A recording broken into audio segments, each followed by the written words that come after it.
So told in the first voice, but told from the voice of the drowned queen. I think the spirit of this is why people write novels and short stories. To tell a story, isn't it? Yeah. Although this is just a much smaller, condensed form. But I take pleasure in this too. I think it's also a story that's not very well known. Yeah. And I like the idea of being able to slip into different personas as well. So, yeah. How long does it take you to write a novel? Depends. It could be labored and drips and drabs for months, or it can be polished off in half an hour. Depends. So you have written poems in half an hour which you never touched again? It was just, Yes. That was it? Yes. There are some poems which are first draft, and I think they're kind of, when I look back, I don't change very much, maybe a full stop or one or two words, but it's largely intact. Do you write every day? No, I don't. I wish I did, but I have to write budget papers, I have to write assessment forms, yeah, those horrible sapping things. Yeah. So do you think... But it's greater good, greater good. I'm doing it for the greater good. I can't tell myself. Do you think social media has been good or bad for poetry? I mean, everybody's writing a little bit every day these days. Does that make us all better, or is it? But we're not working yet. Bookstores are closing left and right, and yet we're all writing more. Yeah, funny, isn't it? Yeah. Whenever we have writing competitions, you know, we organize the Golden Point, which is a big national writing competition. And during the Writers' Fest, we also had a small microfiction competition. And whenever we have talks about how young writers can break into writing and publishing, we have a very, very good response. There's a lot of interest in writing. Yeah. I don't know, maybe I think it's got to do with the social media. It's all about expressing myself. I need to be heard, I need to express. It's a bit of, it's connected to reality TV as well. I need to be seen, you know, I want everyone to look. It's all about me. It's me, yeah, you know.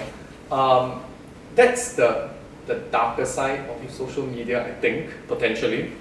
But I think on balance, it probably is good because, for example, we could reach out to a lot more people through the Facebook, you know, Writers' Fest Facebook. There's a lot of conversation. And I think readers appreciate being able to kind of, hey writer, you know, how are you, you know, and then to be able to get a response from the writer, that's quite cool, right? On balance, probably good, I guess, yeah. Although the question is, yeah, everyone's writing, but who's reading?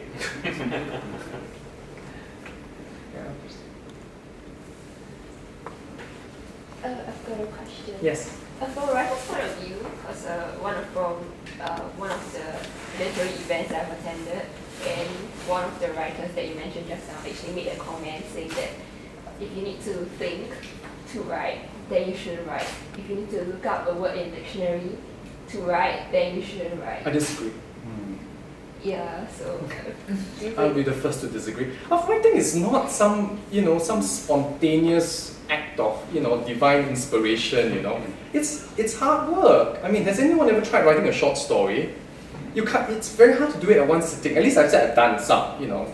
I have at least 2 short stories, only 2, not many, in QLRS, so at least somebody felt it fit to be published online, right?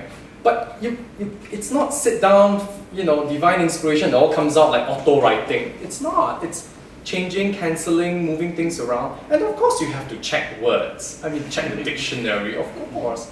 Sometimes I mean, it's a word that you don't use often, right? You just want to know the nuance to be absolutely sure. Yeah, I check dictionary all the time.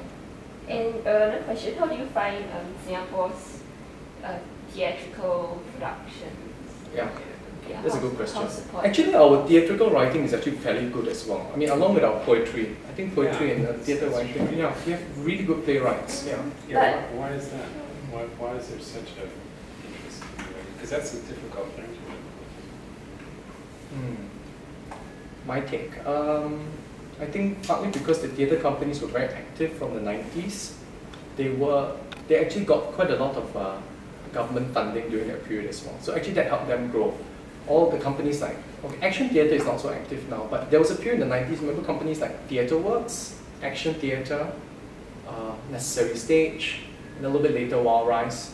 I mean, all of these, actually all of them still do receive government funding and support in one way or another. I think that helped them to actually grow and commission works as well. So one reason why playwrights write is because there's a commission. Someone says, I want to stage a play, can you write about this thing, whatever, for the arts festival, or whether some government agencies can write a play about aging, and then you get the commission, right? And that actually creates content. I think that's one. Two, because a bit like the novel thing again, novels are long processes, and I just feel that for whatever reason, Singaporeans are not taking to it as much. Even a lot of the fiction writers now are writing short stories. It's probably still easier to write a play, a full-length play, than a novel. Yeah. So we're about to ask something as well. You want to add on something? Yeah, because I went to catch one of the plays, Emerald Hill. Emily. Yeah, Emily Hill. Emily of Emerald Hill, Yeah, right? yeah, that's right. And I think one of the actors actually said that, actually lamented in one of the conferences that there's cuts in budget for them or something like that. Yeah. Okay. So, yeah, it's I don't know, government. what is the context for this? I can't exactly remember what it was about. Local. You see, because giving money is a tricky thing. Yeah. You give to theatre company A Uh-huh. X amount, the next year they want 2X. And then another company says, I want 2Y. Last year was Y. So you have to balance, right? Okay. And what if, for whatever reason, because there is the assessment goes something like this. The theatre companies all submit their proposals for the year or for the next 2 years, depending on what kind of funding. Some are on 1 year, some are on a 2 year cycle.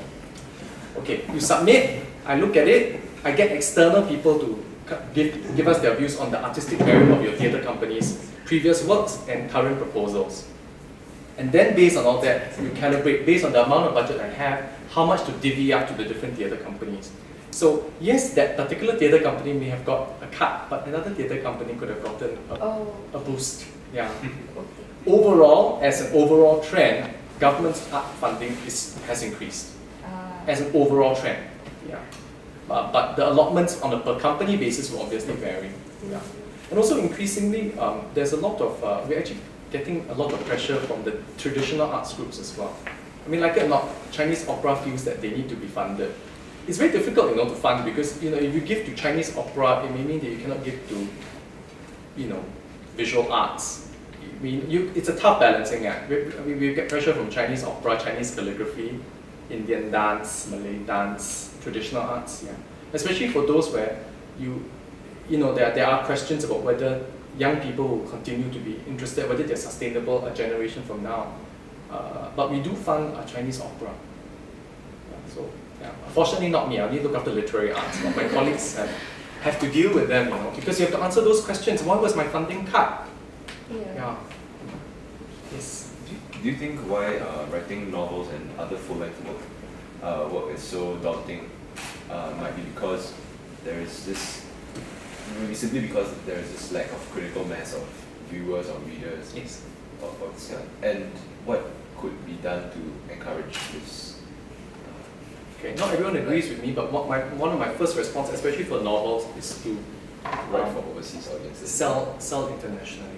That's one. That's one way to guarantee that the work will have some, that it will be distributed. Yeah, that's one.